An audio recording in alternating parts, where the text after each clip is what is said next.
रूपा और शेखर सरिता विहार में रहते हैं। वो अपनी जिंदगी में बेहद खुश होते हैं।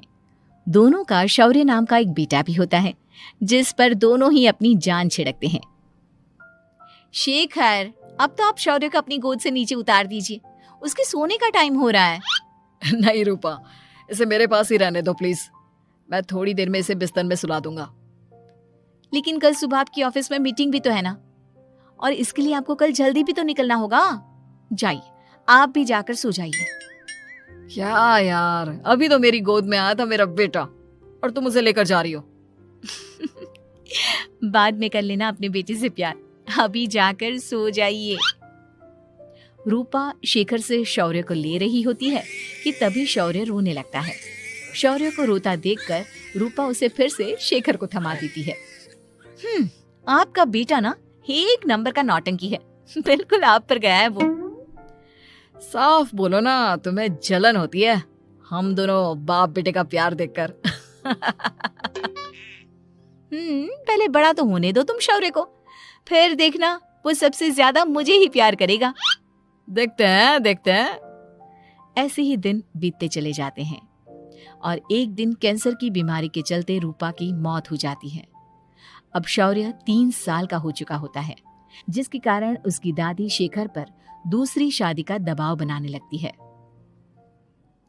शेखर, शौर्य अभी बहुत छोटा है और उसे इस समय एक माँ के प्यार की बहुत जरूरत है।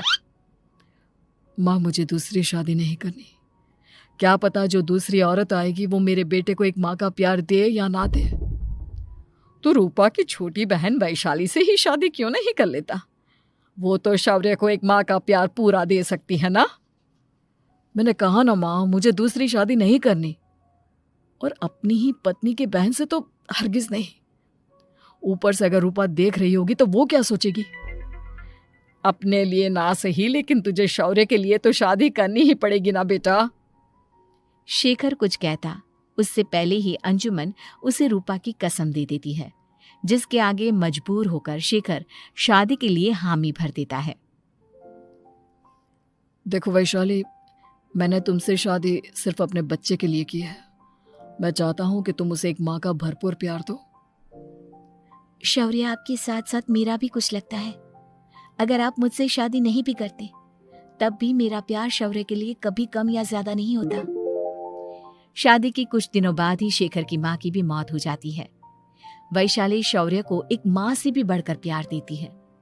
शौर्य को लेकर वैशाली का यूं निस्वार्थ प्यार देखकर शेखर को भी उससे प्यार हो जाता है और कुछ सालों बाद शेखर और वैशाली का भी लड़का हो जाता है। लेकिन इसके बाद वैशाली का शौर्य को लेकर बर्ताव बदलने लगता है। वैशाली, मैं देख रहा हूँ तुम आजकल शौर्य का जरा भी ध्यान नहीं रख रही हो। मुझे पता नहीं था कि आदित्य के होने के बाद तुम इतना बदल जाओगी। आदित्य मेरा अपना सगा खून है और शौर्य दीदी का, फिर मैं दोनों में अंतर कैसे नहीं करूं? माँ भले ही दोनों की अलग अलग है, लेकिन पिता तो एक है ना। अगर मुझे पहले पता होता कि तुम इतनी जल्दी बदल जाओगी तो मैं कभी तुमसे शादी ही नहीं करता। हाँ, तो किसने कहा था आपसे मुझसे शादी करने के लिए? मैं थोड़ी ना आई थी आपके पास, आपकी माँ ही आई थी मेरे घर आपका रिश्ता लेकर। वैशाली, मुझे तुमसे ऐसी उम्मीद नहीं थी। गुस्से में शेखर अपना पैर पटकता हुआ शौर्य को वहां से लेकर चला जाता है। पापा, मम्मा मुझसे प्यार क्यों नहीं करती? क्या मैं उनका सगा बेटा नहीं हूँ इसलिए मुझसे प्यार नहीं करती? मम्मा नहीं करती तो क्या हुआ बेटा, पापा तो करते हैं ना आपसे प्यार। कुछ दिनों के बाद, आज तुझे खाना पीना कुछ नहीं मिलेगा, चल चुपचाप से अपने रूम में जाकर सो जा। माँ, अब भाई को खाना क्यों नहीं दे रही हो? बेटा तू आराम से खाना खा, इस नालायक की चिंता मत कर। एक दिन खाना नहीं खाएगा तो मर नहीं जाएगा ये। अगर भैया नहीं खाएंगे तो मैं भी नहीं खाऊंगा। तू अपने भाई का भक्त क्यों बन रहा है? ये तेरा सौतेला भाई है, सगा नहीं जो तू लक्ष्मण बन रहा है। माँ, आपको इतना भी नहीं मालूम? श्री राम और लक्ष्मण सगे भाई नहीं थे। श्री राम माता कौशल्या और लक्ष्मण माता सुमित्रा की कोख से जन्मे थे। दोनों के सिर्फ पिता एक थे लेकिन माँ अलग थी। मुझे ज्यादा ज्ञान देने की जरूरत नहीं है, ये सतयुग और त्रेता युग नहीं है, समझे? आया बड़ा भाई का चमचा। इतना कहकर वैशाली वहां से चली जाती है। जिसके कुछ टाइम बाद शेखर वहां आता है और आदित्य उसे सारी बात बताता है। मुझे माफ कर दो शौर्य, तुम्हारी माँ के जाने के बाद मुझे दूसरी शादी का फैसला करना ही नहीं चाहिए था। अगर मैं दूसरी शादी नहीं करता तो शायद आज तुम्हारी ये हालत ना होती। नहीं पापा, अगर आप शादी नहीं करते तो मुझे आदित्य जैसा छोटा भाई कभी नहीं मिलता। थैंक यू मुझे इतना अच्छा भाई देने के लिए। तुम दोनों हमेशा ऐसे ही साथ रहना, फिर कोई भी तुम दोनों का कुछ नहीं बिगाड़ पाएगा। चलो मैं तुम दोनों को आइसक्रीम खिला कर लाता हूँ, बहुत भूख लग रही है ना। शेखर शौर्य और आदित्य को आइसक्रीम दिलाने लेकर जाता है।